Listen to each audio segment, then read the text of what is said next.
اعوذ باللہ من الشیطان الرجیم، بسم اللہ الرحمن الرحیم۔ آج ہم افعال القرآن کے سلسلہ کے 5 مزید افعال پڑھیں گے۔ پہلا فعل ہے کسبا، یکسب کسبا، کمانا۔ وَإِنَّمَا یکسب ہو، تو بے شک کماتا ہے اسے علی نفسی، اپنے نفس کے لیے، اسے اپنے خلاف۔ جب ہم سیاق و سباق کے لحاظ سے اس کا ترجمہ کرتے ہیں سورۃ النساء کی آیت نمبر 111۔ کسفا یکسف کسفن، ٹکڑے ٹکڑے کرنا۔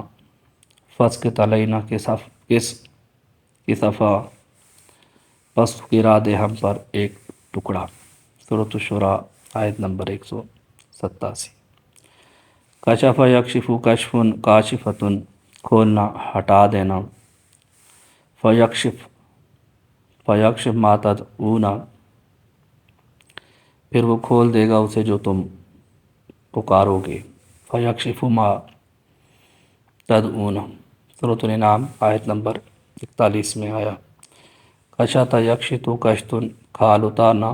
وَإِذَا السَّمَاءُ، اور جب آسمان، کشطت اس کی کھال اتار دی جائے گی۔ سورۃ التکویر کی آیت نمبر 11 میں ہوا وَإِذَا السَّمَاءُ کشطت۔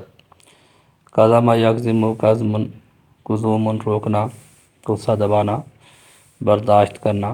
والقاظمین الغیظ، ضبط کرنے والے سخت غصے کو۔ تو امام موسیٰ کاظم کو اس لیے ان کا لقب کاظم مشہور ہوا۔ سورۃ آل عمران کی آیت نمبر 134 میں یہ الفاظ آئے۔ صدق اللہ العظیم۔ اللہ تعالیٰ ہمیں دین سیکھنے، سمجھنے اور اس پر عمل کرنے کی توفیق دے۔